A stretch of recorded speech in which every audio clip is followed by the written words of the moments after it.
November 10th, 1980, Blaze James Gerard was born at Mount Sinai Medical Center. I believe he was born where all the other babies are born. They call him BJ because it stands for Blaze James. BJ is short for Blaze James. Blaze James is long for BJ. As I grew up through the years, there have been a lot of things that have made me the way I am today. Like I remember when I was 5 years old, some kid, he stole my bike. And I found the kid, like I was 5 and he was 4.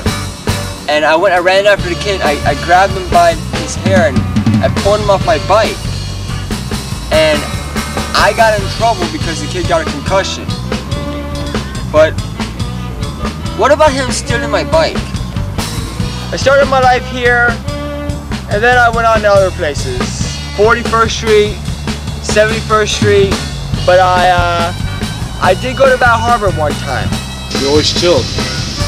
From back when I lived on, You lived in the pink zone.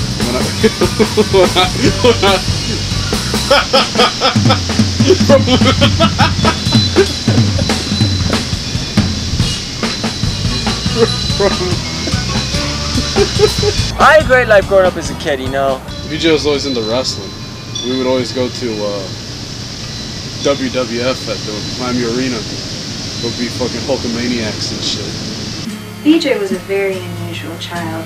He looked normal for all purposes, but really he wasn't. He used to sit in the corner a lot by himself. No one would ever ask him to go there. He would just kind of go there on his own. And he would, like, fondle this picture of Axl Rose, I remember. Well, when I was 9 years old, I enrolled in Taekwondo. I was in that for about 3 years. I am a first-degree black belt in Taekwondo, and I will always be a first-degree black belt in Taekwondo. When I first went to Taekwondo, it was down the street at the YMCA.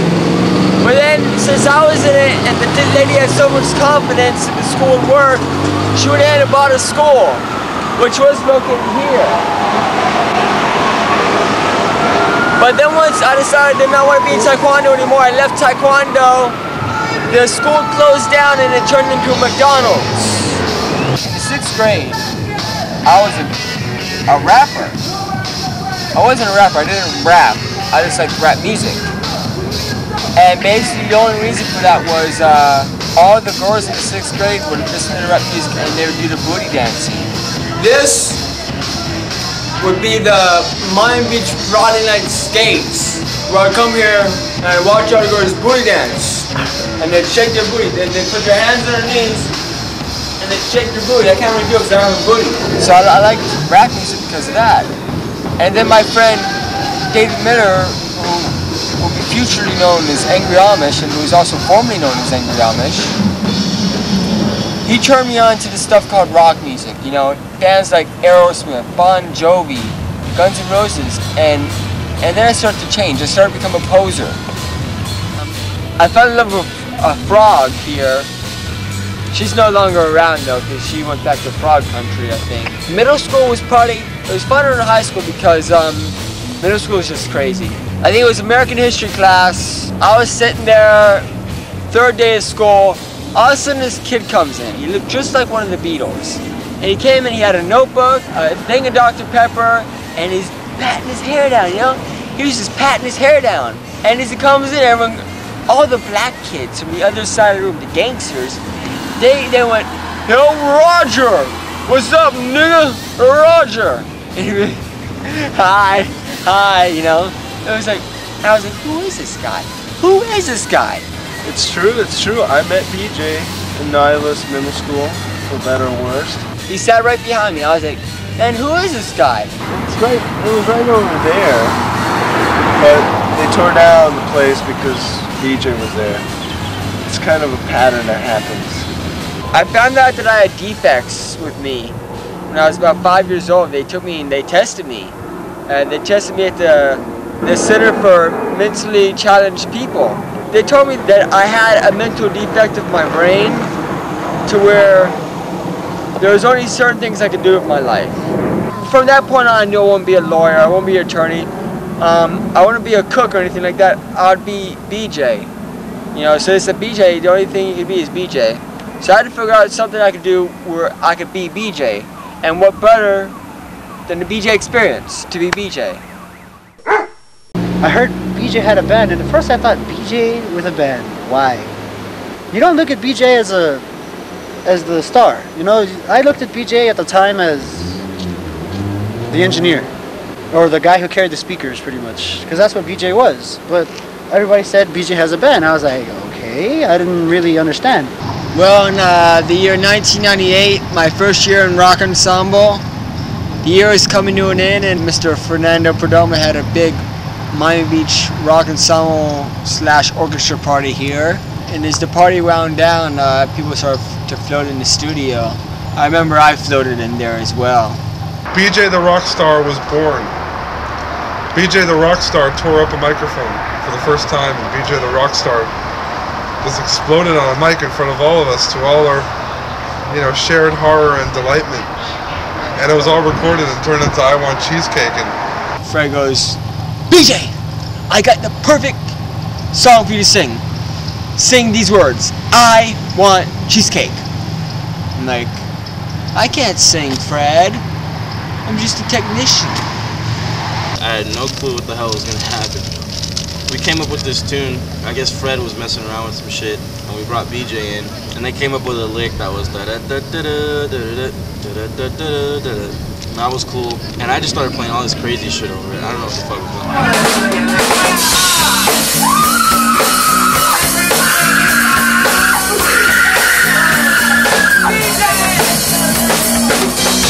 Listening back to it, and I never heard the vocals, and I hear, I want cheesecake! And I'm like, whoa, my god, what is this? And it was like, it was completely different. It was awesome because it was just like, I was cracking up the entire time.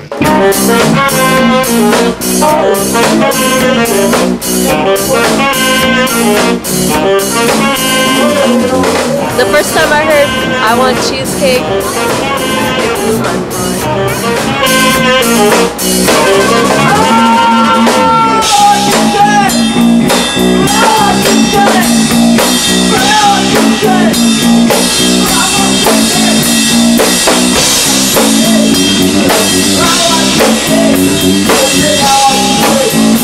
They cued me, I just started singing I Want Cheesecake over and over again.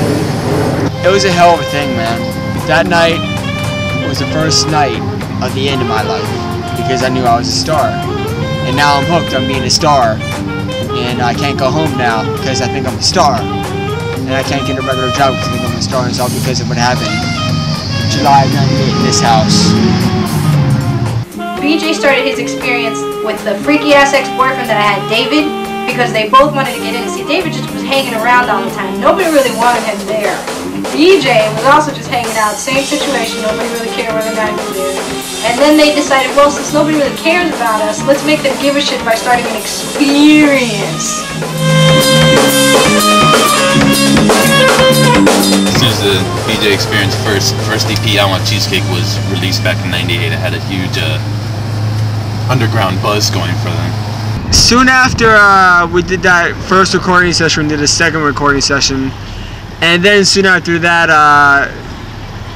the jazz musicians in the band decided that BJ should not be in the band, they should just become the Experience. So they kicked me out of the band. Well, it was a collective thing where it's like, the jazz thing was mostly done as a thing, but actually, looking back, we were kids. Sorry.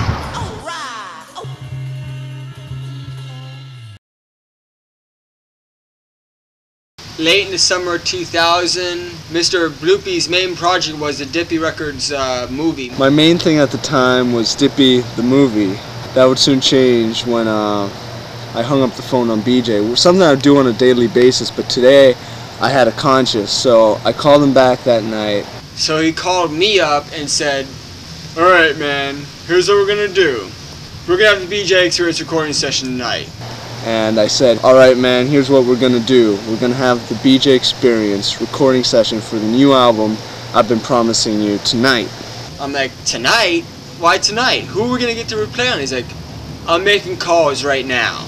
And we did it that night. I went on the phone. The people we got were David Miller, to be called Angry Amish, Eric Hernandez to be called the Tropical Barber. He used to call himself Father Bloopy, and since the band was previously named BJ Experience, they're going to keep the BJ Experience name, so that meant my name had to stay BJ. That night, we went into this garage behind me. It was interesting because I had wrote the songs, half of them I wrote in the bathroom. It had the most, it was the least amount of, what's the word, it was the least prepared. We just went in there and did whatever.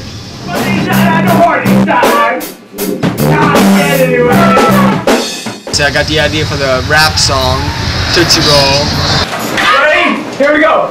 Cotton pants with no limo for a Tootsie Roll! Here we go, here we go!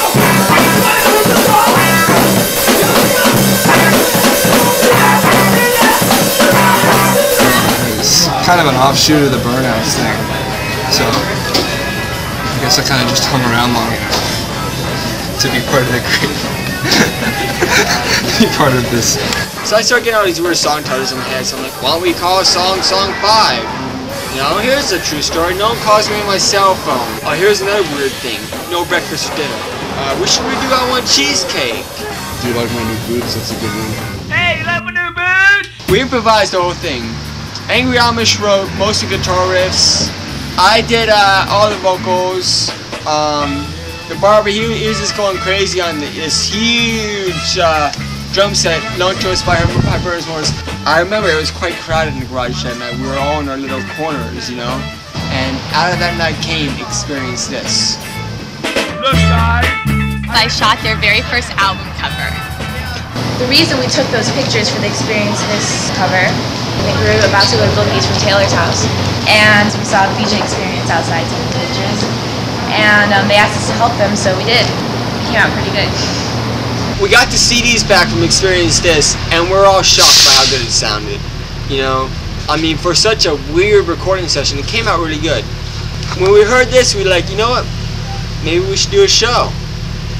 But not in public. No, no, no, no, no.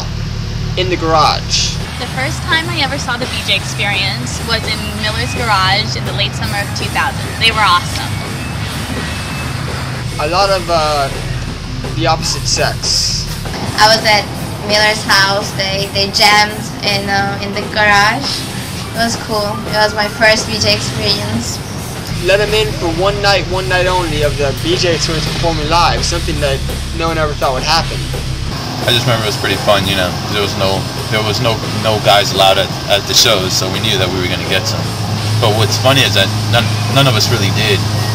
And we just rocked those chicks, and those chicks were loving it. Some of them spent the night, some of them went in the pool, some of them got lost in the bag of bagels. So I guess you could say sort of like a half and half. It was fun playing the music, but basically at the end, everyone was pretty lonely. All the bagel parties we would have here, the 3-day no-sleep bagel parties. My golly, bagels were everywhere. Those were very great shows. Is that right? Very great shows? Whatever. I think I went there with Frank, actually.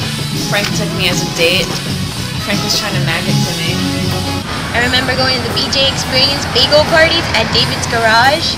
I went with my cousin all the time. Lots of bagels, people in the pool, just cool music. I think it was the second one, Death by Skullfuck got to open. And we premiered I Like to Fuck Pregnant Chicks to Get Head at the same time. That was fun. The second show at the garage had its problems, but then again, any show with Death by Skullfuck opening will have its share of problems. May, Stephanie, and I arrived at David Miller's house. It was our first BJ experience. I don't really know how I felt about the BJ Experience at that time, but Stephanie had an interesting reaction, and she decided to leave before the concert was over. BJ got very upset. I'm very open to all different kinds of music, but loud music kind of scares me a little. So we're sitting there, and then like, I don't know if it was BJ was getting violent or something. It was like thrashing around or something. Like I was getting scared. But Stephanie Church, she was a bitch. She really messed me up because she walked out of my performance that was my first rejection from the crowd, and I didn't know how I was going to be able to take that. I didn't take it too good. She walked out, so I said, "All right, the band's over." Minutes after she walked out, Angry Amish Folk walked out. I don't remember walking out on Misdemeanor because of quarreling. I didn't play on that song, so I probably just left for a second. He said he got hungry and went to the kitchen, but I don't know. You know?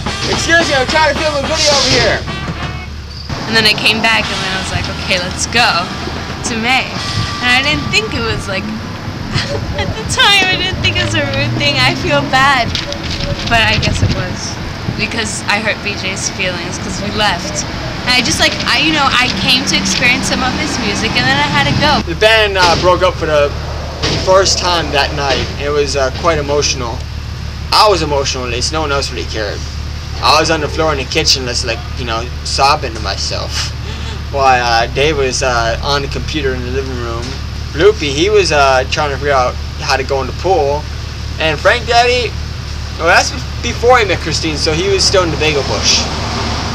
Well, we went on this road trip and it was quite extraordinary. Angry Amish, me, Father Bloopy, were going to go up to Sawgrass, and the rule was, and still is, we gotta find a chick to hang out with. We don't want to have no sword fights here.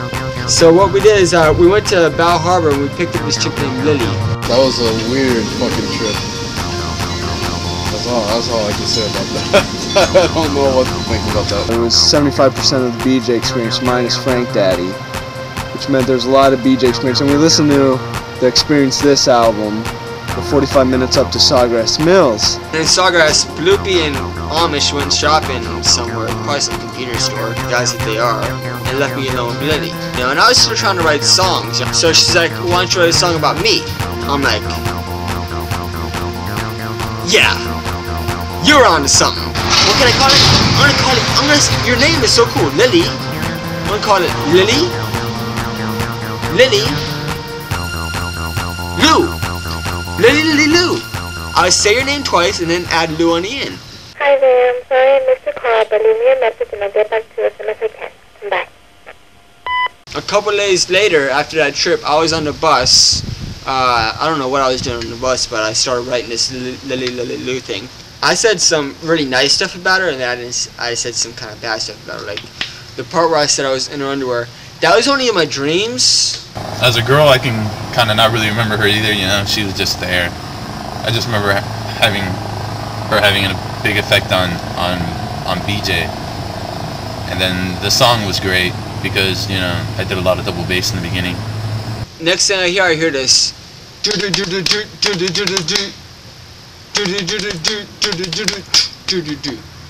That sounds like Lily Lily Lou. They're writing Lily Lily Lou.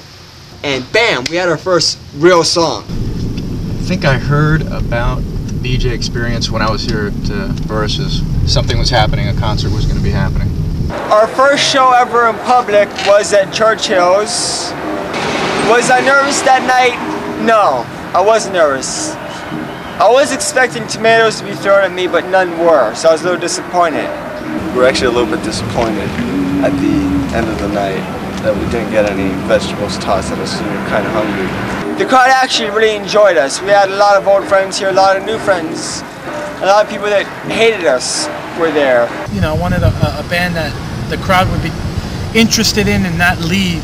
A lot of the bands I've booked before, the people just leave while they're playing, and like BJ, it's kind of hard to leave while BJ's playing because he's so present on the stage, and they're a really good live band. Don't get me wrong, they got good studio work, but live, they kick ass live.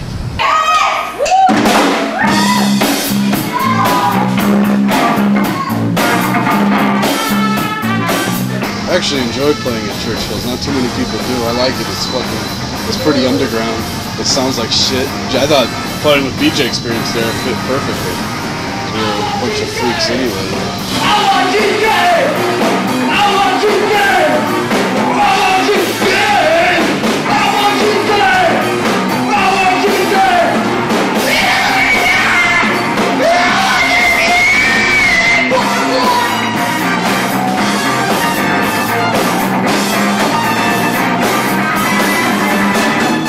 Visually, I think that was probably the best BJ Experience lineup.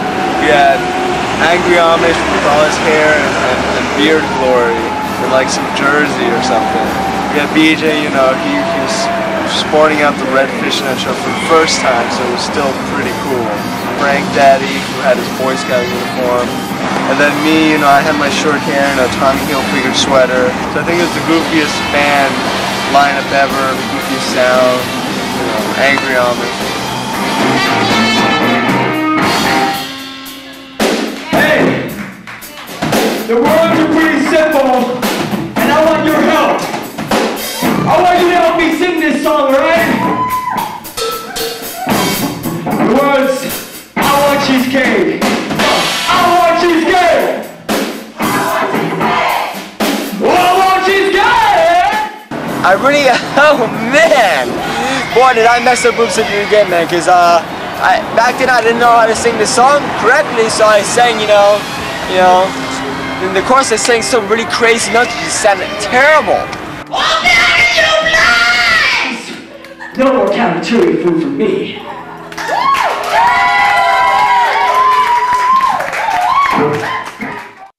The experience of this album was going really good.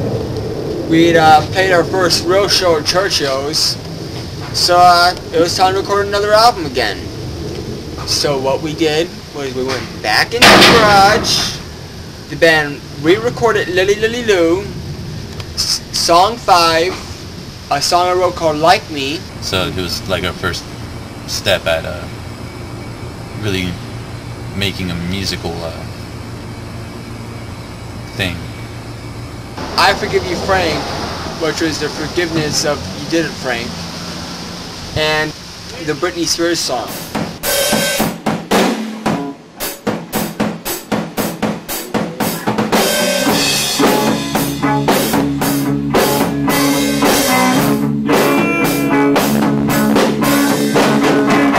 I think I did it.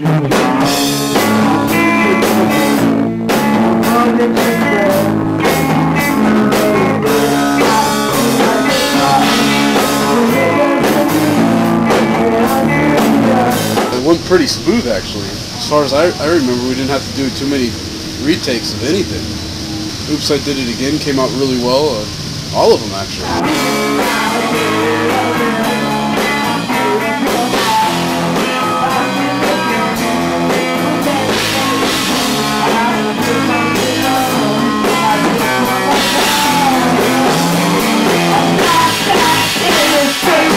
Right after the bagel parties, there were the recording session in October 2000. I got invited to that. It was hilarious, and they did a good job. But the inspiration for going in there was to make a simple album straight up done by 5 guys. 5 songs by 5 guys, so that's why we called it 5x5. That also led to the movie that we did. We had an enhanced video featuring a mock documentary on the making of that album. That song was inspired because you see this show? That show right there, that was a good show. Stephanie, why don't you like me? Stephanie, you're supposed to like me. I want to go record Dragon Balls, man. It's my Dragon Ball. Lily, Lily, Lou, I love you. Memories of the life we left behind. What's the song in the? What's? Take 2. I've poured my heart out to you many times. I've told you everything about my past, and you still don't like me.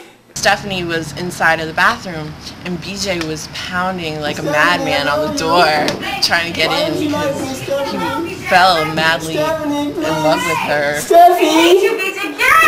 Sherry playing me, she did an excellent job. I mean, I would not have cast anyone else but her. She had the right look.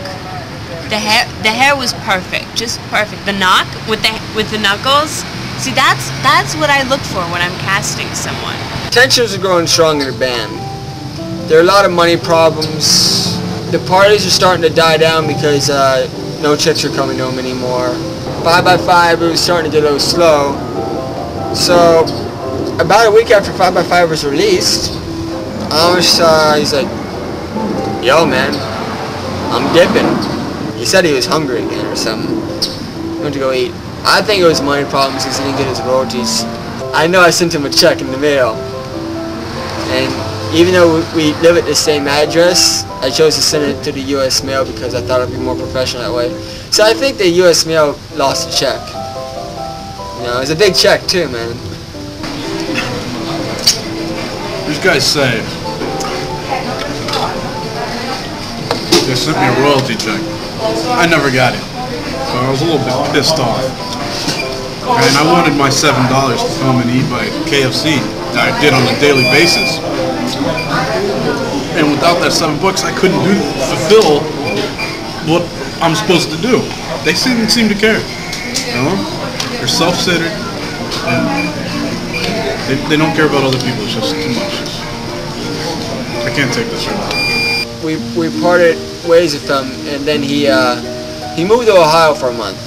I guess it was his decision, and as long as we still had the main core of the group, which were the drums and the guitar and the vocals, I guess I didn't really have a problem because I knew we could still do it. We could keep going and doing what we wanted to do. That was basically the end of Angry Amish. It was heartbreaking to all of us because, you know, we knew we were going to have to move on without him. But how do you replace Angry Amish?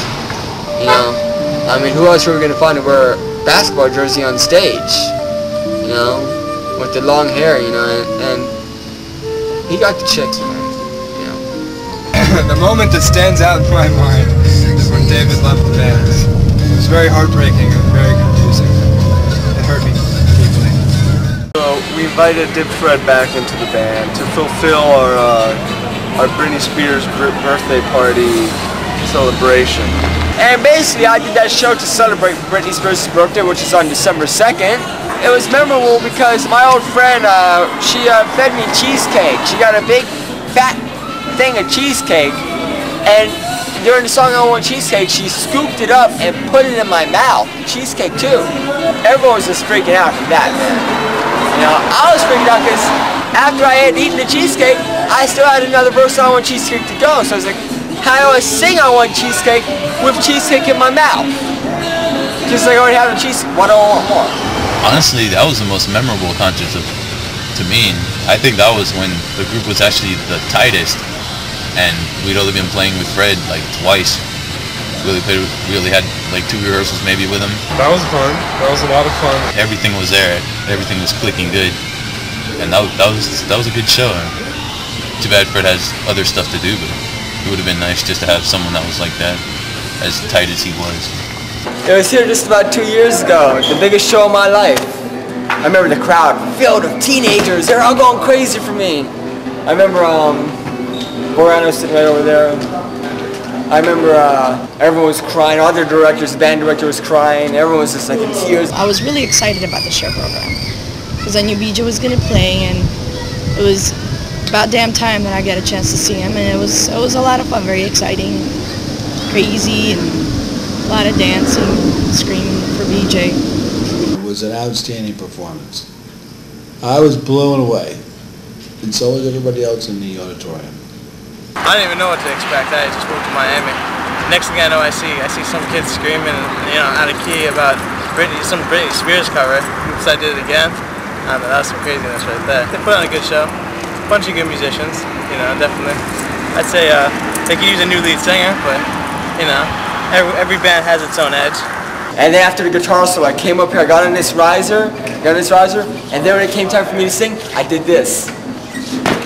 I kept on singing perfectly, man. It was like so awesome. And the Splits went nuts. They went nuts, man. I was a star. From that day forward, I knew that I would be a big star. I knew that. Yo, who is this? Well, I don't know who the hell that was, man. But it just goes to show you that I'm a star. There were so many people in the audience, most of them under the age of 17, going completely nuts. Yeah. And I mean, that's BJ Experience market right there. Yeah. You know, like 5 to 17. Yeah. Right in that area. Yeah, definitely. Maybe 4 to 7. Yeah, it's everyday business. Everyday. Yeah. Probably. Yeah, I think the 4-year-olds like BJ. You can understand. I can definitely understand that. Big heart? Yeah, probably. and it was just good because we really had a big audience, and it was fun, like a Bon Jovi show or something. And apparently, several years ago, BJ did like this one kick-ass kick that he still talks about years and years later, that apparently Eric has heard about like 50 times. And but you know, that's cool. Yeah, BJ's the man. He knows it. Roger's pretty cool, and Eric's chill. I like Eric. You know, I can't say I'm a big fan of Britney Spears, but I had heard the song before on the radio, you know, and it was a big hit. I remember all the girls being, "Ah, Britney," you know. I didn't think too much about it, but then I saw BJ perform at school. I was blown away. A little on the yelling side, and you know, but hey, that gives it the edge. The January 5th show, that was the show, the first show of the backup singers, Lex, Seven, and Shalom, and the first show of the backup dancers. Backup dancer number 1, backup dancer number 2. Once you told Dick Fred that the backups were in the band, he said, "I'm out of the band." Unfortunately, I couldn't rehearse because of a UM trip I had. We couldn't get a chance to rehearse for the show because we hired and fired Angry Amish. I just remember laying in bed. I think I was sleeping and getting my pink slip. Been a downward spiral ever since. This girl I knew, a dear friend of mine at the time, asked me if I wanted to play with this moron, and I said, well, maybe. I had nothing to do that Friday night. So I said, okay, let's go. So, you know, this band being as professional as it is, they didn't practice before that show. With all the confusion going around with who was in the band and who was fired and whatnot, you know, we didn't get a chance to rehearse. So we just went up on stage without rehearsing, and we had backup dancer number 1, backup dancer number 2, and 2 backup singers. No rehearsal. It was January, so we did All I Want for Christmas Is You. And BJ, I mean, he just screwed up the bridge. I mean, he's superhuman. He shouldn't do that kind of stuff. So what? I messed up All I Want for Christmas Is You. Big deal. I'm only superhuman. When Willie was in the band, it was really good, I thought. The band was together and, you know, a big family unit. But once Willie was gone, that was it for the band. So all we had was a BJ, a Father Bloopy, a Frank Daddy, a Tropical Barber as a band, unrehearsed, and then we had 2 backup singers and 2 dancers who couldn't really dance. BJ saw the magic that the Bagel Chicks possessed. We provided backup dancing sometimes. Rhythmless, but backup dancing nonetheless. Frank also backup danced when he wasn't playing the trumpet. It was very exciting. Yeah, I pleaded with them to come to the show at work one day. I don't expressly regret it. I don't think of it especially fondly either, but I don't really regret it. As soon as I got the call from BJ asking if I wanted to be in the BJ Experience, I was flabbergasted and very excited to be in the band. I remember the day New Guy joined the band. I mean, he was flabbergasting all over the place. At the time, I was really bitter about losing Angry Amish, so it was kind of like a rebound thing with New Guy. It was just, I was really infatuated with him. As soon as he became the New Guy, he was the old guy, because this guy gave me every excuse on why he couldn't rehearse. He's like, I broke my hand. I had to pick up my dad at the airport. Sorry, we can't rehearse it. I gotta fly to Colorado to go skiing. And this guy really sucks. Working with New Guy was interesting because even though I'd known him for a while, it was still new. He was out of the band soon after the What Experience We Have None project, and it's still sort of a new thing to me. When we got the Surfside gig through Frank, it was the first and last gig we played in Surfside, and our first and last gig we played with New Guy, and our first and last gig we played with BJE. So over in Surfside, they censored us. I'm not sure why. We became the BJE. I think it was they were trying to demarket us. They didn't want to attract the 1,000 people we would have attracted. So they demarketed us, billed us by a name that people would be like, BJE, that's not the BJ Experience. Let's not go to that.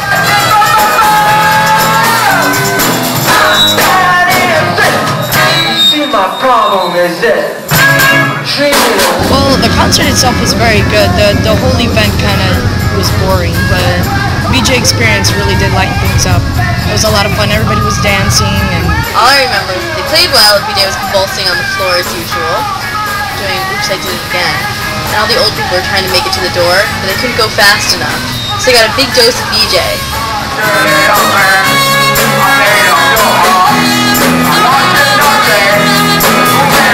When we got there were like old people everywhere, and then out comes BJ, like screaming and jumping all over. Couldn't really hear him, but I thought it was good. It was pretty cool because I actually brought some of my friends over who typically don't really get into the rock music thing. They actually liked it, you know, it was entertaining at the same time, and it was kind of funny because it dragged me up there on the stage and I had to sing My Girl, and I never thought I'd have to sing that song ever, ever, ever again.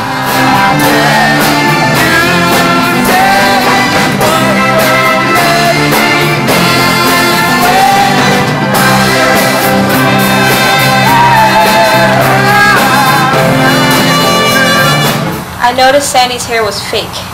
I lived with her. I noticed every day that she has short hair. In that concert, her hair was very long. The main gig that I did was the Surfside Community Center, and BJ Pai Pai over here with a big can of spinach before the show. I knew how to do something for this gig so I wouldn't mess up. It had nothing to do with Tropical Barber. So what I did is I got a can of spinach. I opened the can of spinach like this, and I drained the liquid out. And then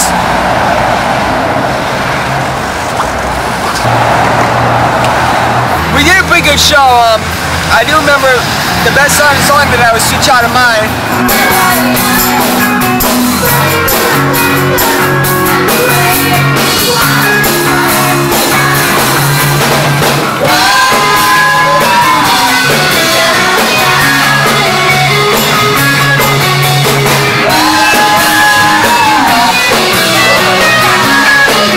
That was an interesting show.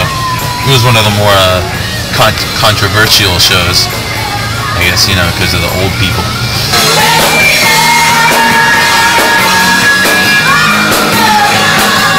It was pretty weird because everyone was kind of freaked out. They didn't know what to expect from BJ.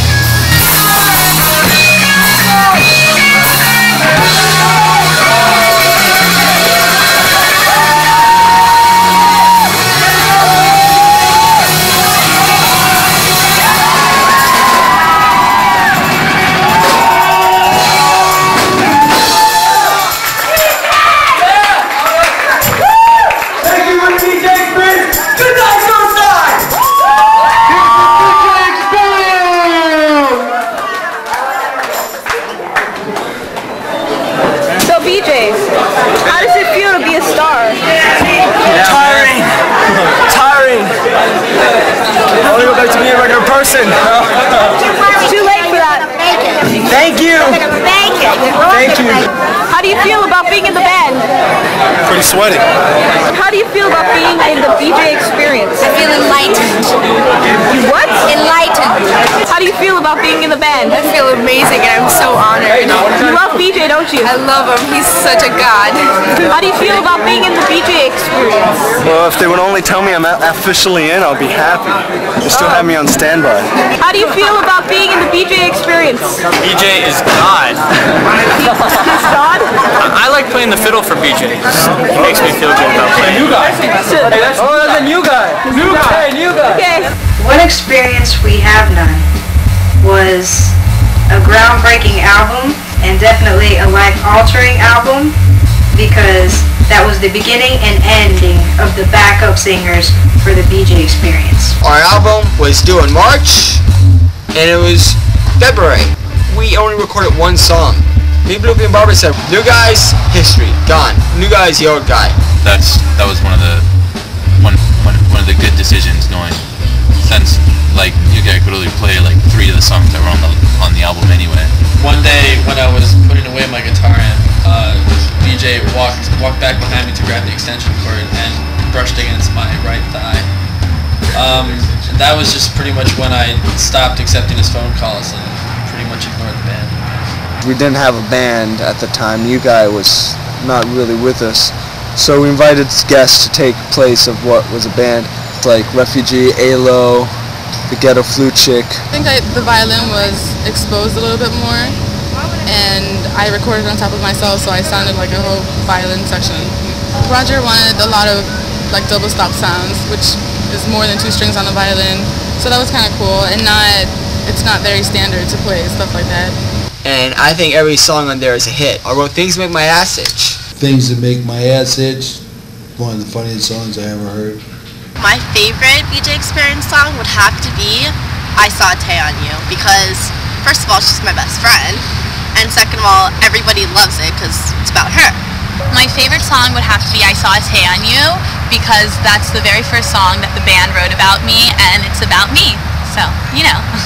Then you look at a song like all these bands. We wanted to give a little hardcore edge to the BJ Experience, so we did all these bands. And since I could adapt to anything, I could do reggae, hardcore, rock, blues, funk, soul, Latino. I could do it all. All these bands, that was a pretty crazy song. I just pretty much copied Tom Morello throughout the entire song on that one, with the whammy pedal. Then we did the acoustic 6 song called Old Girl in the Park, which is about a 55-year-old woman in the park wanting a 12-year-old to help her have a baby. That song was sick.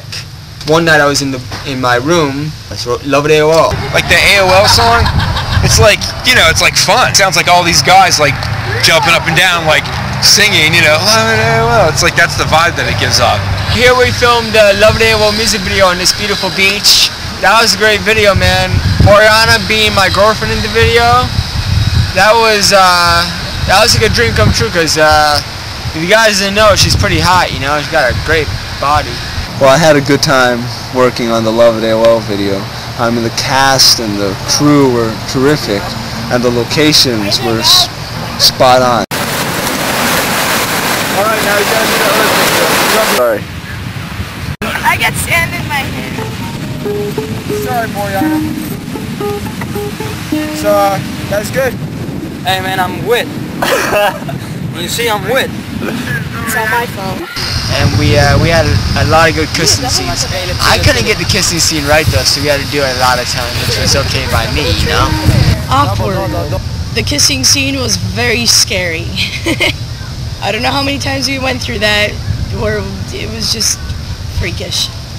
BJ and I, that was just a moment to remember. 1, 2, 3, 4. Okay, gotta get me! The song that didn't catch it out like is I've Got Rights Too, you know that one?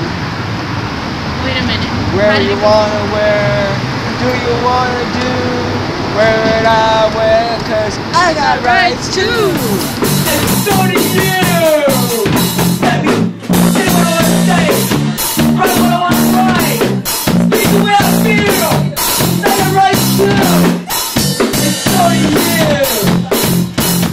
After New Guy left the band, we had some problems getting going again because we couldn't find another guitar player. So it was upcoming a very special holiday to us, Cinco de Mayo. Said, you know what, we're just gonna go, we're gonna play an acoustic set in Bloopy's living room, Dippy Records headquarters. That's where Carrot Cake and Oki joined the band for the first time.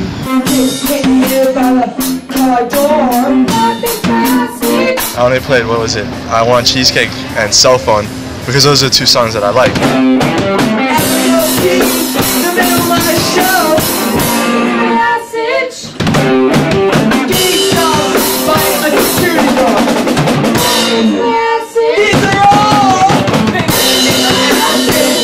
That night was cool because it was very cozy. It was with our friends. It was with a lot of people we didn't know as well in Bloopy's house. I don't know if his house has ever been the same after that.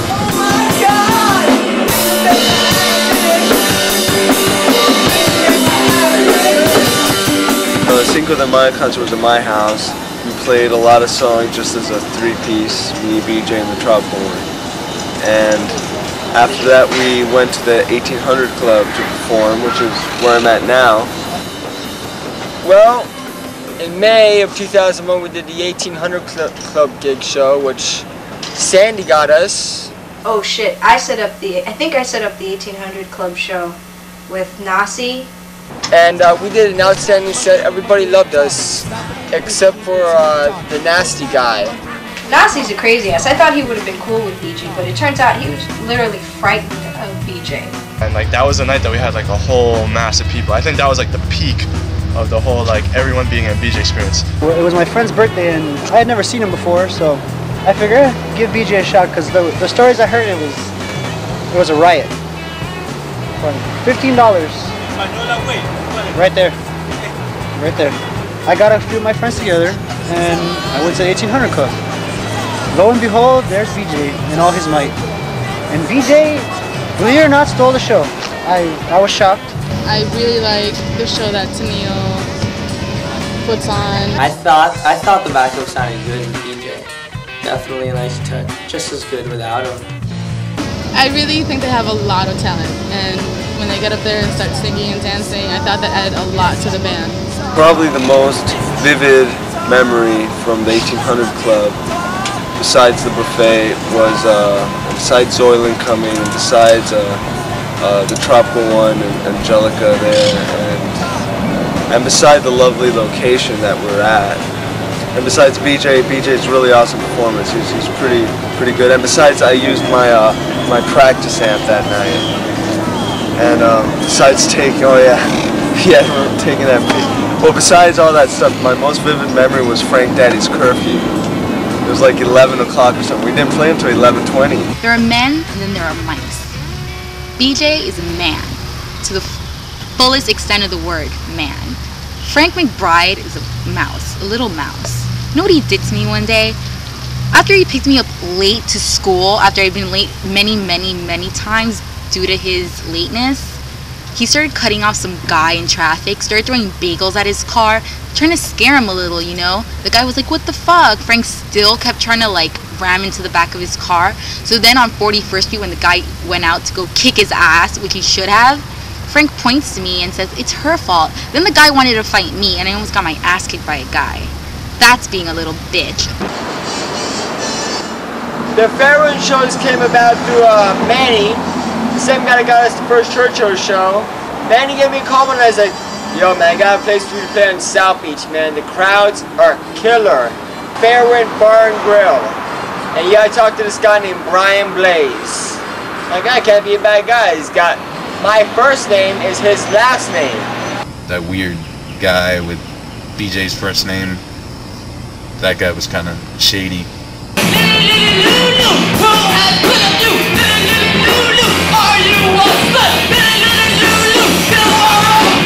I don't know, that show just sucked.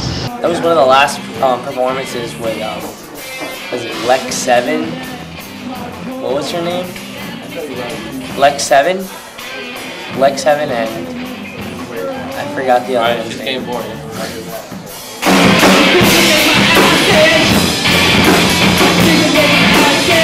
The backup singers didn't like each other anymore, so they didn't want to be in the band, so poof, they're gone. The next show was our 1-year anniversary party. They actually were throwing spitballs at me that night. The band talked about breaking up that night, but we didn't because it was our 1-year anniversary, so we kept on going. Am I up? So the second Fairwind show, I just remember we're down to a 4-piece, you know, Carrot Cake was fired, and BJ fired Shalom, and Lex 7 just quit because of the touching. So I walked in, I sat down at the bar, and I see BJ, and I don't know why, but he liked to wear these fanny packs. And he was singing a song about his cell phones, and I was like, wow, isn't that creative? You know, if I would have thought of that, then I would have been wearing a jumpsuit with an American flag on it, and a fanny pack. I think that I would be able to kind of come across and really make a difference in this country. After the show, and I went to shake his hand, I don't know if it was on purpose, but maybe it was just a mistake, you know, I guess somebody opened the door in the wind. He's so skinny, he got pushed to the side.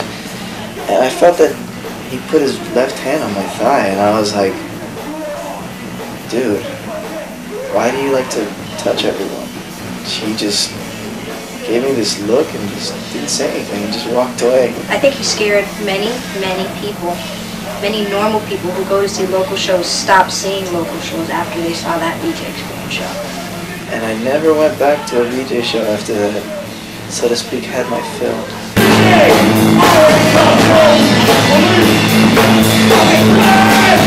But the bands after that were really bad. What's it called? Sons of Youth. Oh, Sons of Youth suck. The second show, we were able to do our tribute to Amy and Centipede. We covered their famous song, Please.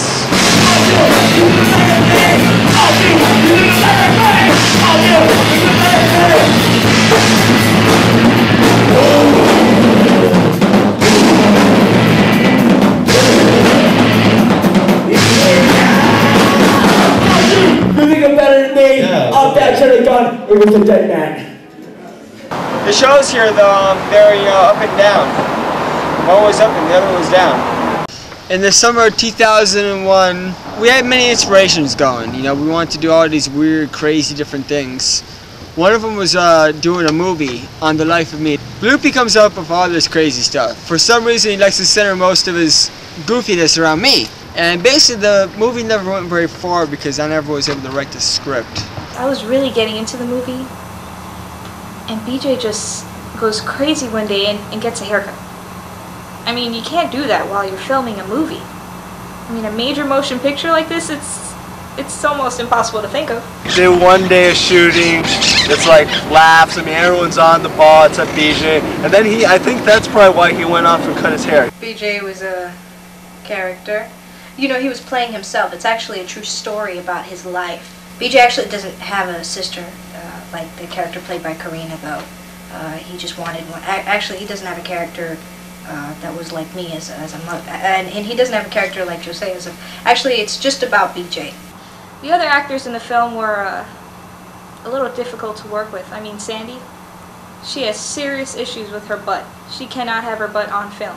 So every time we'd catch a glimpse of her butt, we had to cut. Everyone who's seen that I've talked to has laughed at it, so it's pretty funny and like... I'll commence tonight's dinner with a wonderful chapter out of one of my favorite books.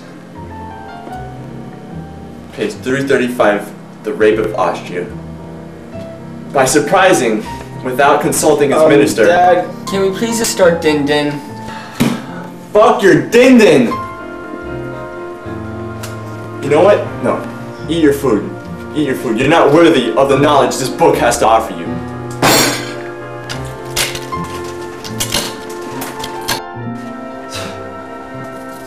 Yeah, you like that? Huh?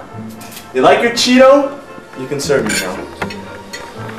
Mom, I have a hippy shake question for you. Why do you let him speak? Have patience. Mom, how much does it cost to have an abortion? That movie would have been really good, man. But see, what happened was that Roger starts these projects and then he cops out. He never finishes them. Like, if this DVD will be finished, I'll be highly surprised. In September of 2001, we did this party for this girl named Lala. Okay, I don't remember shit. I was drunk as fuck. Pretty crazy chick, and she wanted us to play at her party because she knew that we were the best band in town. I noticed that BJ had his little egg shaker. I think that was the show that he showed his true talents. Actually played an instrument in the band live, the egg shaker. He was a pro. I also saw the BJ experience at Lala's party, house party, and BJ was once again wearing the same red shirt. Yeah. You know, it was the 60s, so living on that weed, and then it goes to the hey, I don't know, watch me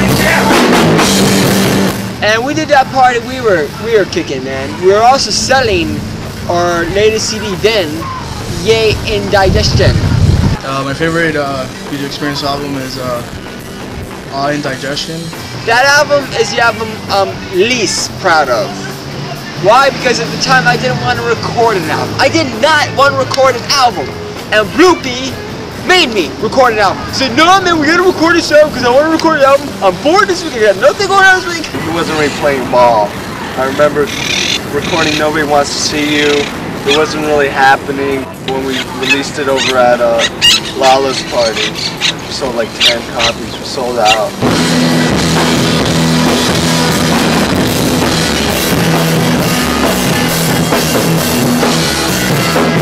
Oki, Chocolate Barber, were all excited about selling out, and I was excited to sell out too. I don't know about BJ.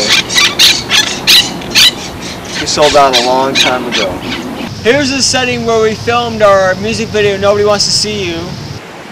That was Gangsta Thug's new video from I'm a Gangsta Thug on the Island. And that was really good.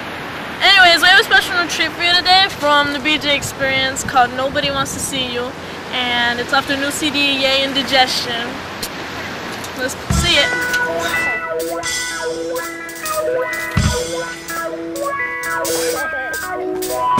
Walk into the room, you smell like mushrooms, you smoke way too much, you cough so damn much, you are gonna kill yourself, yes you are, kill yourself, cause you just don't care, you are so damn annoying, nobody wants to see you, nobody wants to see you, nobody wants to see you, nobody wants to see you, nobody wants to see you. Nobody wants to see you! That was around the time where we did Gorefest 1. Gorefest 1 was a lot of fun for me, and the BJ Experience played a key role in Gorefest 1. I remember when they played, every other band there, everyone's not really paying attention, but when BJ played, everyone just sat down and watched them. You could tell everyone liked the BJ Experience. I'm on hold. It's really annoying. So I'll talk about the BJ Experience. My favorite performance of the BJ Experience was at Gorefest. Roger was wearing shorts. For the first time I had ever seen him wear shorts. And I really didn't expect his legs to be so like cute and like plump, but they really are. I was very surprised. Oh, hold on a second. Cause if we're not in tune, it sucks. Kiss me while you still have a tooth. Kiss me while you still have a tooth.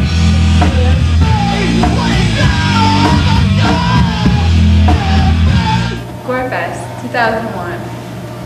I arrive. I'm with my good friend Glenn. I see BJ walking around in this red mesh shirt thing. It's, I don't know, it's stylish, it's nice. And then I see the performance, and I thought he was drunk at first, and then my friend told me that he was on acid.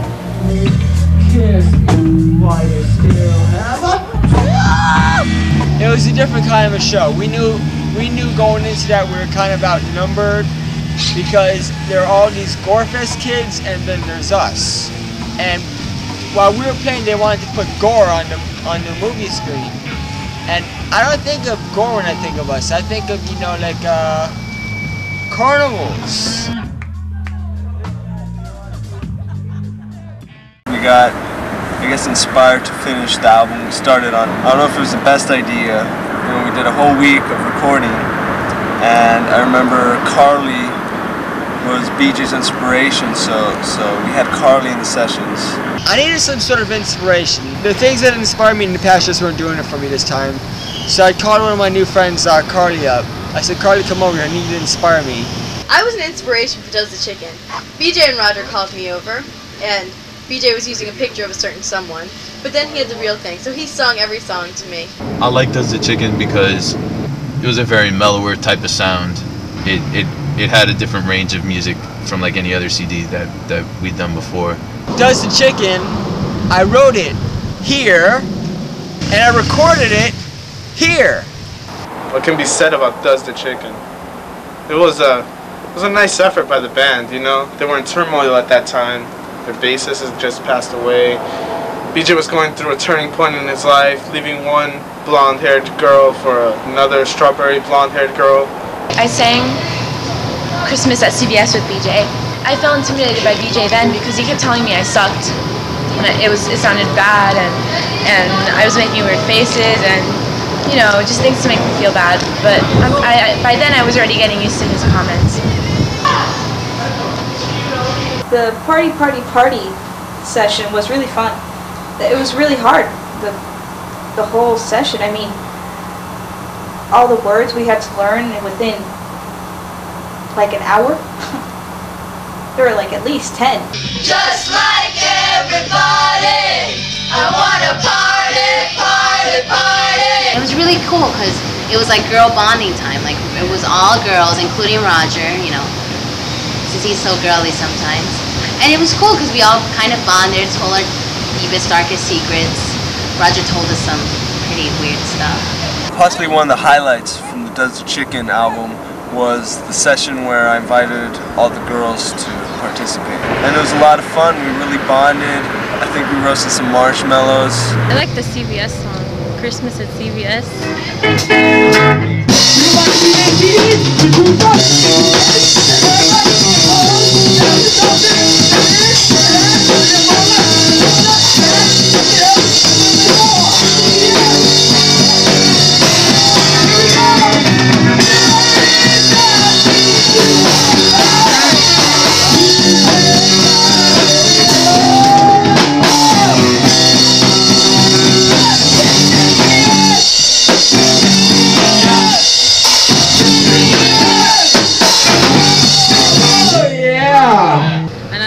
The different food songs, like All You Can Eat. Oh, that's a good song. He's like pizza, shrimp, Chinese noodles. He's like naming all the food they have at Jumbo Buffet. And I think our biggest anthem to date, one of the songs I'm most proud of, Party Party Party, which is a song that everybody can sing to. If you're a 5-year-old, you can sing, I wanna party, party, party. If you're 80 years old, you can sing, I wanna party, party, party. My favorite album has to be Does the Chicken because it has Party Party Party on it, and I'm in love with that song. Like any day that passes by and I don't hear it, it's always a bad day. As a matter of fact, I was a sales guy at that time, and the sales weren't that good. I always like to add a little twist to the things we do, and one of the little twists was naming our albums. It brings up a lot of questions, and probably the most interesting would have to be Does the Chicken, because people think about what exactly does the Chicken mean? Does it mean they're doing the chicken dance? Does the chicken? Does it mean they're doing a chicken, as in doing a chicken? Or does it mean is they're cooking a chicken, as in does the chicken? So it's a lot for the fans to think about. It might have been even too much for one fan to think about, is she got pretty pissed off at me for naming it Does the Chicken because she said I was a pervert. Those are some pretty powerful words. Does the Chicken.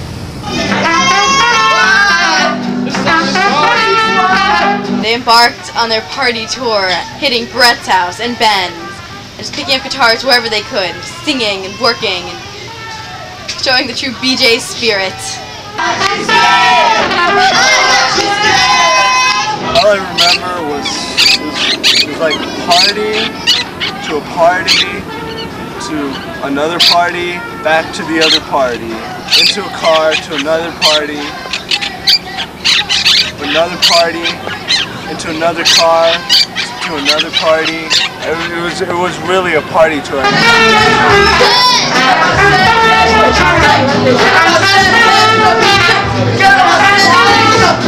The parties. Those are some parties. BJ Experience was on a break. Barbara was taking some time off. Me, Bloopy, and Frank went on a tour of parties. We would go to these parties, and without permission, we'd set up and we'd start playing. And it really pissed the host of the parties off because we'd steal all their guests, take them into our corner in their living room, and start playing with them. There were many parties. My answers are going to be very vague towards them because I really don't remember too much about them, which means that they were good parties. There was Brett Gordon's party. They claim I was there. I have vague flashbacks of that, so I can't really comment. It was close to the end of the party tour.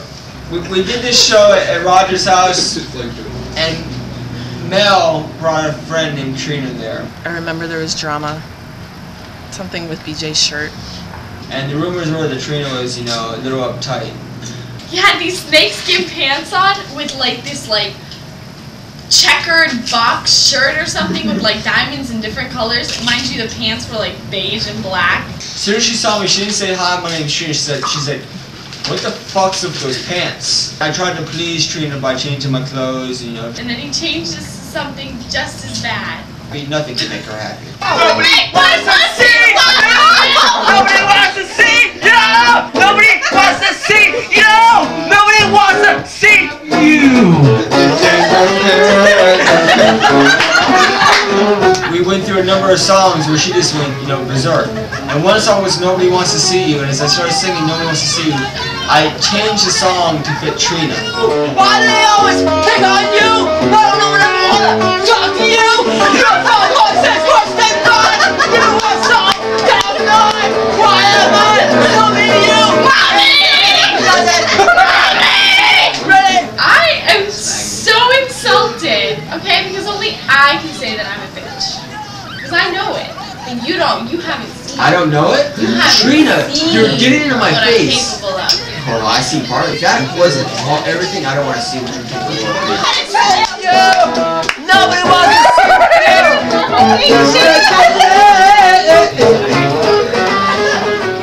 You're gonna psych me. Ready? Yeah, we got it. After Gorefest, BJ had no other choice but to go to Japan. They were looking for him. I got the offer to go to Japan. It was very professional. Anybody else, it probably would have been a complete disaster. But BJ kept everything very professional, very straight up. I was the man in Japan. All the Japanese people loved me. Once they heard my album, Phone Sex, they started ordering copies right there for me. Unfortunately, I lost the paper I wrote all the orders down from, so I never sold any. We met him in Japan on the Phone Sex tour? Phone Sex tour. Yeah, we were following him around. We were big fans of BJ. We stalked him after the show, and we went to the beach. And there were these dolphins, but they were like mean dolphins. Very mean dolphins. They had sharp teeth and they were attacking every little boy and girl that went into the ocean. We were swimming out in the water and we were naked, so the dolphins wanted to attack us. He like just all of a sudden got a karate uniform on and like started beating the shit out of these dolphins. You should have seen. And beforehand, lifeguards tried to save the kids. And they couldn't. They died. But BJ didn't. We went to Japan with BJ, and my favorite memory about being with BJ in this trip was when me, Laura, and BJ were in the van waiting for everyone to get ready, and BJ just started going at Laura, calling her all the famous Laura names. Fat ass, airhead, the just kidding. That was my favorite. I'll never forget that. Laura going, BJ, stop! BJ, stop calling me. I'm not fat. The Japan trip was it was really cool and everything, except for the fact that BJ was always mean to me, calling me fat, airhead. We went to Japan. It's very good. Very memorable experience. Japan was cool. I was there with Honey Bear and all them, and they became my friends. They were always followers of me. They always, follow my music around, and they always want to, become friends with me. So they finally begged me enough, and I said, all right, fine, I'll be your friend. When we got home, it was time for me to turn 21. When BJ turned 21, he was my man. All these people started having parties for me. The parties. Those are some parties, man. Every weekend it was a party. It was, we went from the all-you-can-eat buffet to the Turkish house to some other house to this house to a wet t-shirt house. Kathy Conte and I wanted to meet Roger. She wanted to see Roger. We went to Roger's house. We got there a little bit early, so we helped him cook. We started making falafel balls and BJ, which is very, very, very weird. I think Kathy and him were in love. I mean, we got outside when we left, and she was just laughing hysterically. I don't know why. It must be just love.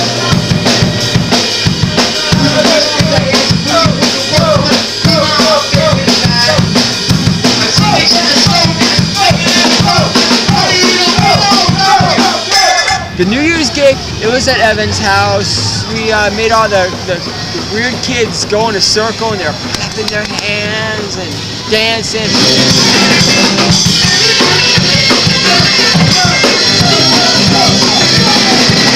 A lot of people got drunk, but not the BJ experience. No, they didn't get drunk.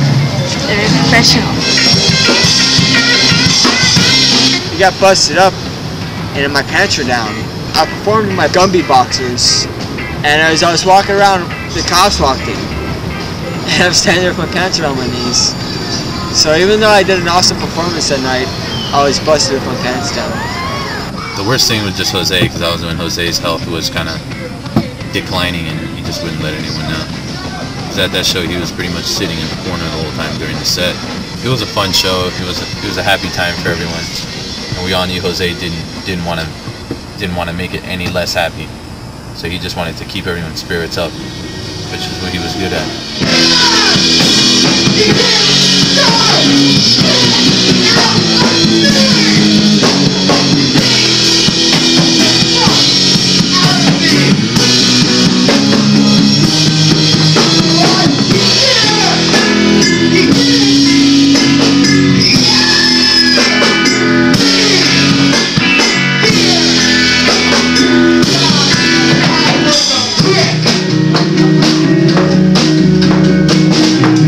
Last rehearsal with Jose was Valentine's Day of 2002. Valentine's Day 2002 was the last time we rehearsed with Jose, and it was a great rehearsal. It was a shame we didn't record it or anything because it was probably the best we sounded with that lineup. We did rehearse, and then we went to Arby's for dinner together on Valentine's Day. We were all together. A couple days after that he called me, he's like, I'm going back into the hospital, things are going right. You know, we were all very worried about Jose. But he was so strong. I went to go see him, and he was like, man, I'm just chilling here, man. You know, these doctors are taking their time, but you know, whatever. Something you gotta do. And he was so strong, but we were also scared. Jose Feliciano, he's a very brave young man who had a lot to deal with in life with his heart problem. If he was here now, I'm sure it would have been easier the past couple months or so during the BJ shows, because we would have just had our friend there, and he would have been, I know he would have been like just proud of what we're doing. Not a day goes by where I don't think about Jose, and I just think, you know, it was good to have him in the band, and I'm glad we had him in the band. And you know, he's still very much a part of the band. In fact, if it wasn't for the BJ experience, we all wouldn't have gotten as close to Jose as we did in that last year. Yeah, we started hanging out because of the band. I think that's one of the best things about the BJ experience. It brought a lot of people together, then they all disperse, and then, you know, they all kind of come back, and that's cool. But Jose, man, Jose's a great bass player, man, and I mean, he really liked the BJ experience, and he played well with him, and he got worse and worse, and I saw him a few more times, and I, in fact, saw him 2 days before he passed away, and it was one of the scariest things I've ever seen in my life. Jose Feliciano, extremely talented musician, probably one of the greatest bass players I ever had the privilege to play with. Really good friend of mine. It's just a very tragic loss for everybody who's ever known Jose or had anything to do with him. We've all felt the loss deeply. Then I got the word Monday night, March 26th, that he passed away from a friend. It affected me, it affected everybody in a big way. I know I could speak for everyone when I say Jose will be missed. He was one of the coolest guys, one of the strongest. You know, he was the strongest guy around. And one day I hope I could have his strength. I just miss him, and I wish he was here, but that's not gonna happen. So we love you, Jose.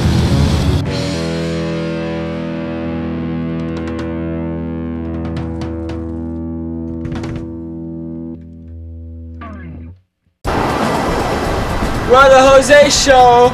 Amazing show here. Band was kind of off that night. Not so much Father Bloopy, but I think Tropical Barber smoked one too many. But I brought some tears to the crowd.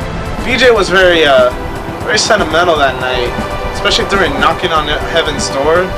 He was very touchy, man. I think he touched me way too much. A lot of people said that night, you know, I brought out certain emotions in them that they never thought they'd see come out of me. I think everyone was touched deeply by BJ that night. I mean, he actually went around and touched everyone, so I'm sure everyone was touched deeply by him. I touched a lot of people like I had before, but that night was especially, you know, touching. I was molested. Now, the reason we're all here tonight playing in this beautiful place is for Jose. Now, these past few months, since he's passed, they've been different. BJ said some crazy shit, like crazy, emotional, like You know, no one would dare say such things, so that was cool, man. BJ went crazy. Yeah. You know, a lot of people said, BJ, you can't perform at a church. You'll go straight to hell. Nah, I can perform anywhere I want. I'm BJ. Okay? All you critics out there, I can perform wherever I want. I can perform in a church, I can perform in a temple, I can perform in a synagogue. Okay, it doesn't matter. I chose the church, it was great, lovely, the crowd loved it, I loved it. The lady that runs the church, she was in tears, she loved it so much. So we're gonna do one more cover song, and it's gonna be a remembrance of that man right there. The man that we all love and miss, and who will never, ever be gone. Because this guy will be here watching us forever. He has not left us. Jose is with us right now watching us up there. So we're going to do this song, and we're going to do it for him. Mama put my guns to the ground. I can't use him anymore. That cold black cloud is coming down. It feels like I'm knocking on heaven's door. Let's sing it for old time, come on! Knocking on heaven's door. Hey! Like we had some little difficulties going on, both musically and technically, if I recall correctly. It was very memorable, just because it was for a good friend, Jose. Knock, knock, knocking on heaven's door. We're doing it for him now, come on, let's go! Knock, knock, knocking on heaven's door. The reconnection of churches happened on July 4th. I was on the beach celebrating my party, getting a suntan, you know, chilling with my homies. And my cell phone rings and it's church host. I don't know how they got my number, but they got my number. And I was surprised that they were calling me because I thought they hated me. We played a show, we just, you know, a tryout show, just see how it goes, you know. We played it, it was pretty good. It was good, so I said, all right, maybe we'll do some more shows at church shows. We did a string of shows at church shows. They were all pretty good, good attendance levels, good performances by the band, and especially me.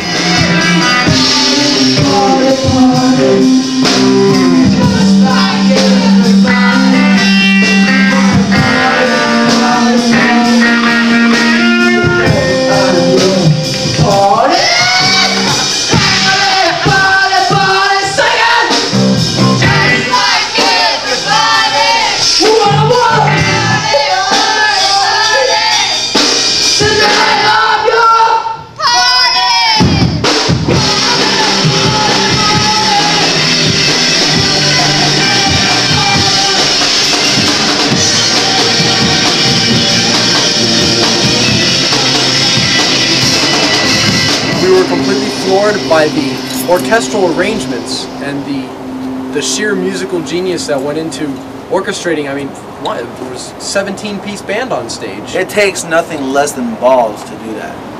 I mean, my God. When it comes to the BJ experience, you gotta have balls, and I think they have some type of, you know, like what is that?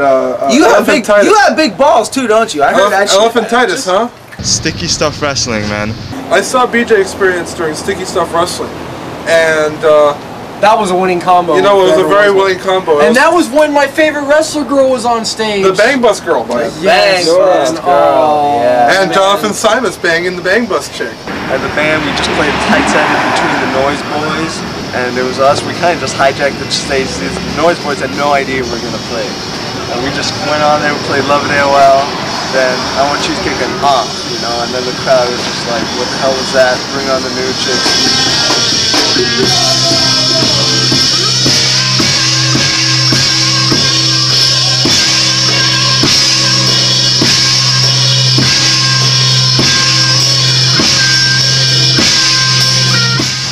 was good. I liked it. I was feeling it. I guess I felt more of the passion of all the musicians. It was just pure fun. A lot of good energy.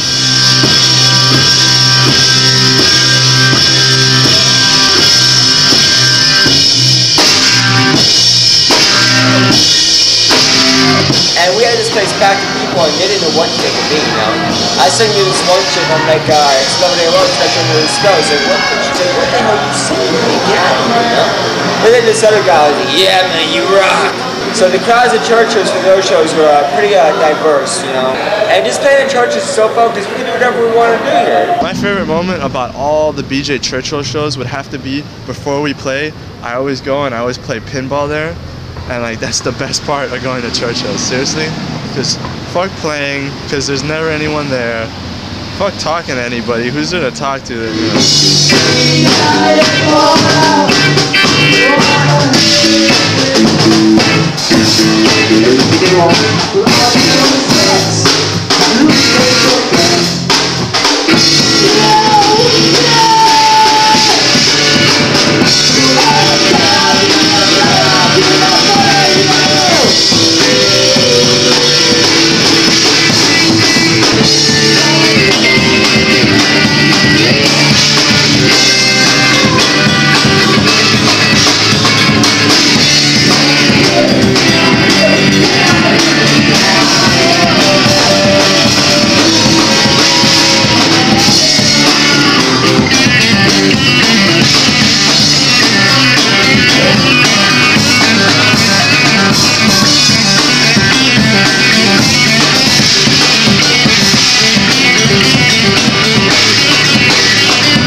I was working with Danny Hayoun on this project with Sandy called AMP. Roger and the fellas, they kind of hooked up with Danny Hayoun from the band AMP. I don't know, I guess Danny found out from Father Bloopy. Roger just kind of brought it up one day. He said, hey, maybe, you know, you could produce the next BJ album. And I was definitely interested after I'd seen them perform live a couple of times. I was, you know, definitely the most humorous thing I've ever seen in my life. Better than Cirque du Soleil. Professor Parkinson is very uniquely talented, man. He helped us out a lot with the producing. He did everything. I think Danny likes BJ because BJ's so goofy, man, and like Danny can just appreciate that. Danny, like when he made that album, man, that album was sick produced. Like it was good, man. Like all like for the '80s song, an amazing, sophisticated rock chick, an incredible song. I'll tell you one thing about you, man. That is actually, it's a good thing and a bad thing, but it's definitely a great thing because it's, you know, it's you. I can't ever edit your vocals. You're like a jazz saxophone player, man. You never play it the same way twice, you know what I'm saying? No. FRV, tell you think you know it all! Let's see. Is that better?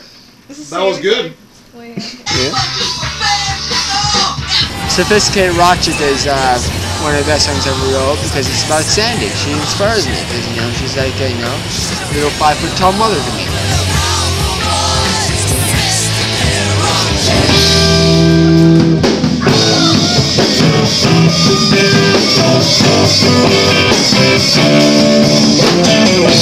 Sophisticated Rock Chick is the best song ever because it's about BJ debuted at Teasers, and you know what, there was nobody in the audience really, but I loved it! Sophisticated Rock Chick! It's about my sister, Sandy. Sandy was in the BJ Experience at one point in time. Sandy is a sophisticated rock chick. She is sophisticated, wears suits a lot, and she listens to rock.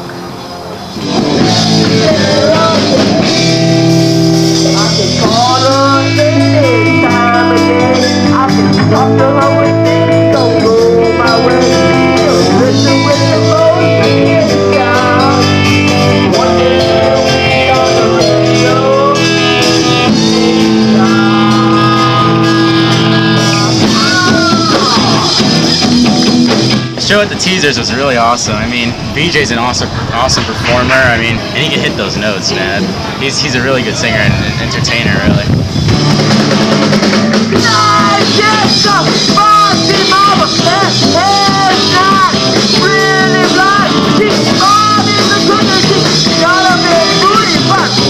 I thought it was good. I thought it was real funny to see Josette playing bass. That was like a real shocker to me. You know what I mean? And he was rocking out too, so he was feeling it, you know? I was like, damn. I couldn't go inside because I didn't have any money. We were the only people that actually had an audience. You could say the first teaser show was a little better than the second. But either way, they were pretty good experiences. Just to play in another county was pretty neat. There was this one time where Roger kidnapped me to go listen to the new BJ album. It was pretty bad. I mean, to be perfectly honest, I thought it sucked, you know. The latest one is the classic. Honestly, it was probably like the most fun I ever had recording ever. If you really listen closely, I kind of left in a little bit of the laughter that's, you know, being perpetrated by everybody in the room, like while shit's going down. My sister doing a song with BJ was a really good song. I mean, I Can't Party Without You, that was just a great song. My sister on piano, BJ vocals, his vocals are incredible.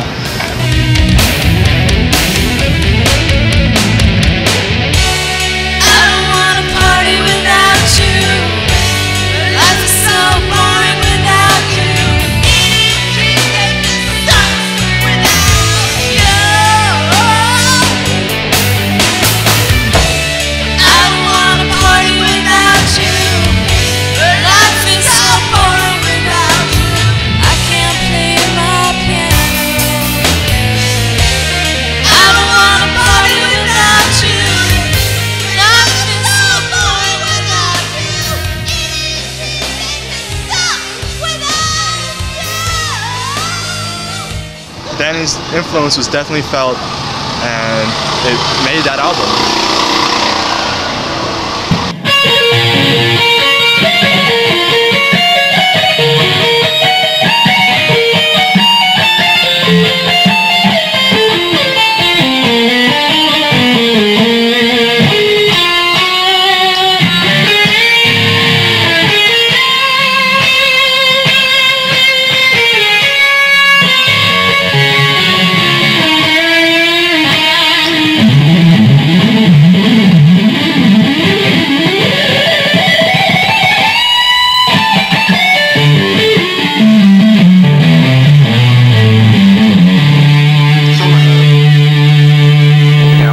Cover, it's pretty cool. I really like the way BJ is, you know, wearing the American flag boxers. It really makes me proud that, you know, my words have inspired him finally, because it seems when you're talking to BJ, everything goes in one ear and out the other one.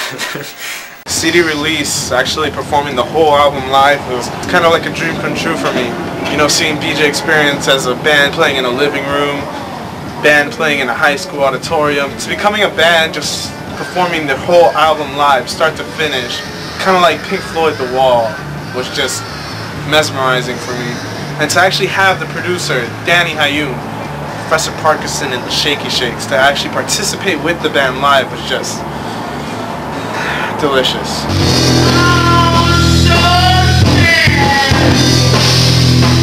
Everybody's gone.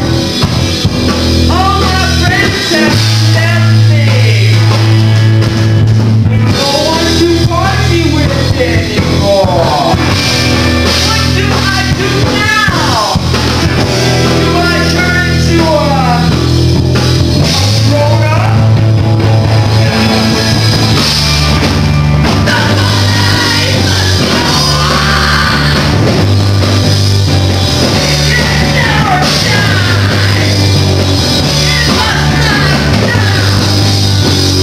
It was just a great vibe because we got to play the whole CD, and it was just like getting something off of our chest, sort of. It was actually a really cool show. It was a lot of fun. I wish more people had turned out to, you know, experience the full splendor. The excitement of it all.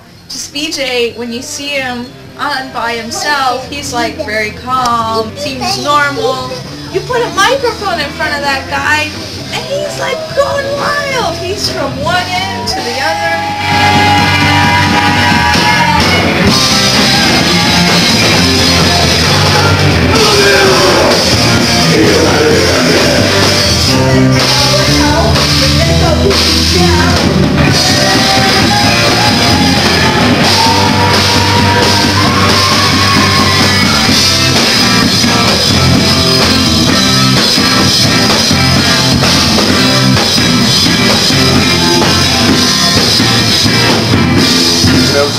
night. I know most of the band members, besides myself and BJ, were like, why are we doing it on a Tuesday night, but CDs get released on a Tuesday? I mean, what are we going to do it on a Saturday night and have people show up?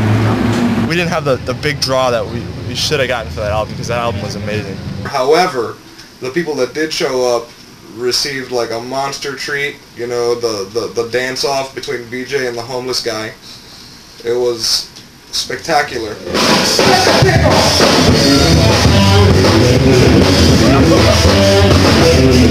BJ wasn't the only crackhead on stage. There were other crackheads actually dancing with him. There was a crackhead competing with BJ. At first he was like with BJ, and then he tried to take over. That night it was just very, I was kind of busy. There were a lot of rumors saying that I was with Karina or something. Karina and I never hang out, okay? I never see her ever. I just don't even... Karina, I said I'd call you back later, okay? Sorry, guys. I'm sure it was great. I gotta go.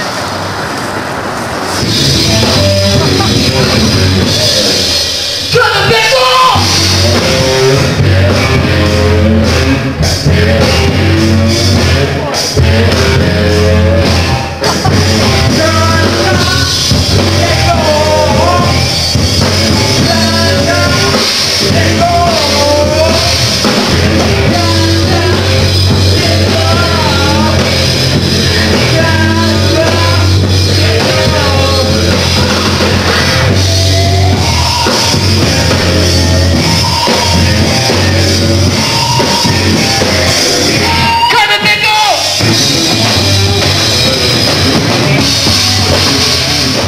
The CD release show is actually Churchill's idea.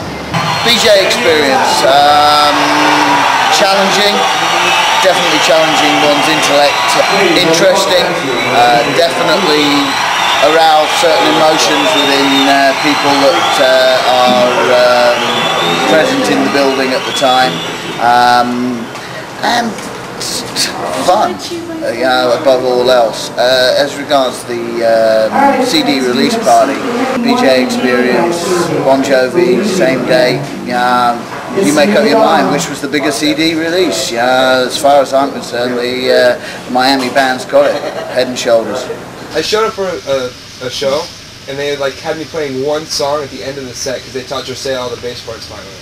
So I just left. Bastards. And then I went to that party, and somehow you have to, you know, connect that to the Blaze magazine. I don't know how, but you have to. The only article I've read from the Blaze magazine is my article. And I've read it numerous times. Blaze magazine was a great production on behalf of BJ, Mr. Roger Who Died, and all of the contributors. Everyone did a great job. It was an excellent literary work, collaboratively speaking. I haven't read anything near a book this year, and I barely ever read books, but I was able to read that cover to cover, and I literally read everything. I did the pickle article because there's a long history of BJ and pickles. We were in BJ's room one day, and like we're all there, we're hanging out, we're like BJ, and then we find this pickle on his pillow, and we're like, what the fuck is this? BJ's got a pickle on his pillow? And we find out that that's like his intimate friend. Like he uses that pickle at night for something. We're like, what do you use the pickle for? And he's like, you wouldn't tell us? I was really excited to be a part of the Blaze magazine, you know, but I was even more excited when I heard they were going to play that Michael Bolton song, the I Said I Loved You But I Lied, live. Very excited.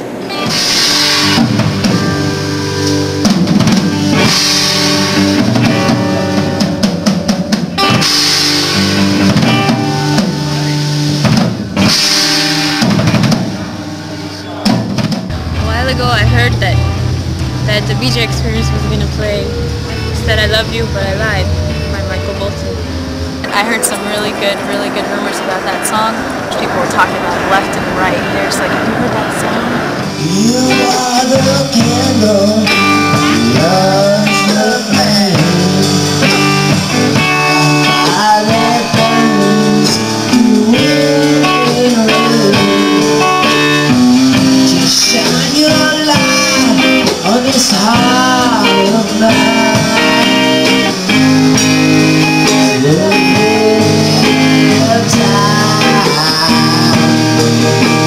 BJ has has the character to carry that song off well. Michael Bolton is very weak, and Michael Bolton's a pussy, let's face it. And I think BJ really had that song together. And I think that was the song that broke the band. I think that was it. It was the Yoko Ono of repertoire.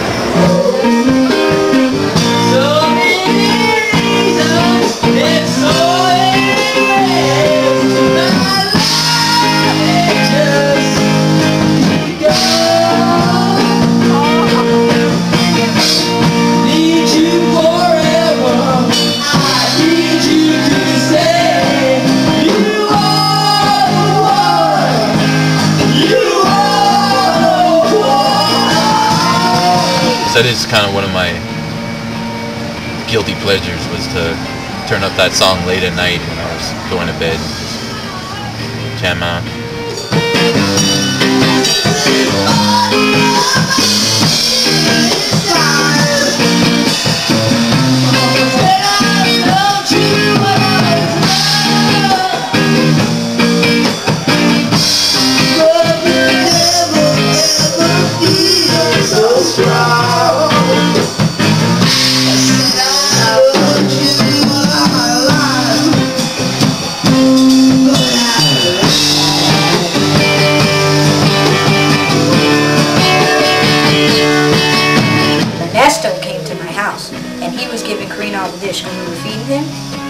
He said that he wanted carrot cake. I think it's either that he just wanted carrot cake out, or he wanted carrot cake out and Tropical Barber because they were showing like lackadaisical, attitudes. But BJ being the tyrant, I was of course on the side of carrot cake and Tropical Barber. I just personally, if I were them, I wouldn't put because of all the touching. It was a tough show with Josiah not getting the pinch in the butt that he should have gotten from BJ, and it just went sour, and he got angry as the night went on.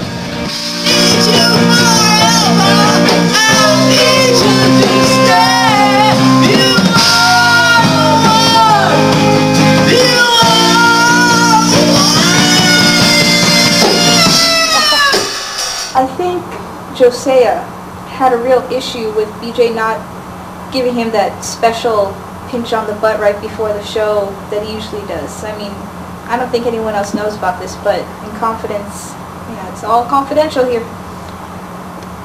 He does do it. BJ usually pinches Josiah's ass before every performance, I guess to give him a little boost up or something. And that last performance, he didn't pinch his butt.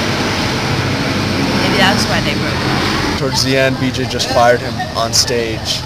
Of course, that's a bit of controversy. BJ says one thing, Josiah says another, Eric says one thing, I say another. It's like hearing 5 stories in one with 4 members. Because BJ has 2 stories. Carrot cake.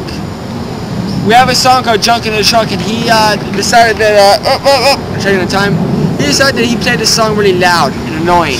Let's turn it down! You turned it up, now turn it back down! So he turned his guitar amp way up. I could hear the vocals, the place was complaining, so I said, please turn it down. He didn't. So I went ahead, I turned it down for him. I felt that wasn't loud enough, so I turned up. Then he turned it back up.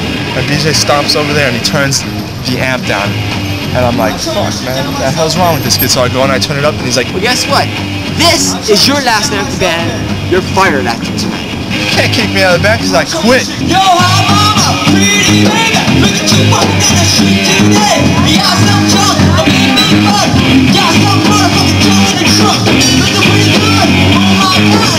Look at you now, looking at that butt. No time wrong, I see wrong. Black on the blues, in the corn.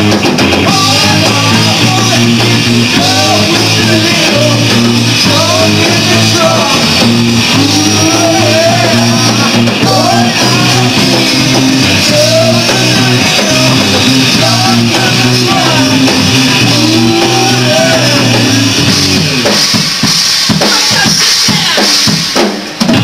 I fired him, right on the spot. For the record, I quit and he didn't fire me. He denies that, but he was fired that night. That was his last gig he will ever play with this group again. BJ didn't tell him politely, in my opinion, to Josiah to please turn down the guitar. BJ just sort of went to the amp and just turned it down, which in my opinion was kind of stupid of BJ, kind of disrespectful to the greatness of Giselle. I got a surprise. Tropical Barber said, "Well, man, you know, like I gotta go work at Starbucks now, so I can't play in the BJ experience anymore. So I'm gonna have to, you know, quit the band and work at Starbucks and play in Turning Shaw." And Cardi, do you remember the day I called you and I was hysterically crying? I told you that the band had just broken up. Number 9 had broken up. I do. It took forever for you to get the words out. Yeah, I think I was stuttering a lot too. Yeah. Because like Eric just quit and I had to fire Josiah. BJ, man, BJ was thinking like he was like fucking Axl Rose, like I said. Like he thinks he's like fucking Jesus and shit. He thinks he's like the man. And like, man, I'll tell you who the man is. The band is the man, man. You know what I'm talking about? You got Roger writing the sick riffs, you got Eric drumming the sick drum beats, and you had me there backing it all up with the thunderous bass. What did BJ do, man? Nothing, man. So, you know, it fell apart on him, man. He tried to think that he was like the shit, and he wasn't. That AJ Rocks gig was really the end of a great thing. And I don't think BJ's ever going to touch the same way again.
I think BJ's a great guy. I think he's very talented. I think his musical, vocal skills are very they're underestimated by the public. They should be taken more seriously. He's like a voice of the people. He needs to be heard. I can say he writes some pretty good music and he fronts a pretty good band. And that's pretty much it. Well, BJ is an experience on his own, musically, personally, and live. The music is very experimental, yet rocking and good. Brings a lot of energy to the stage, a lot of charisma. I've seen the BJ experience. It's very enlightening to see the BJ experience. BJ experience is a very good band. I really like the BJ experience. BJ is one of the most strangest cats I've ever met in my life.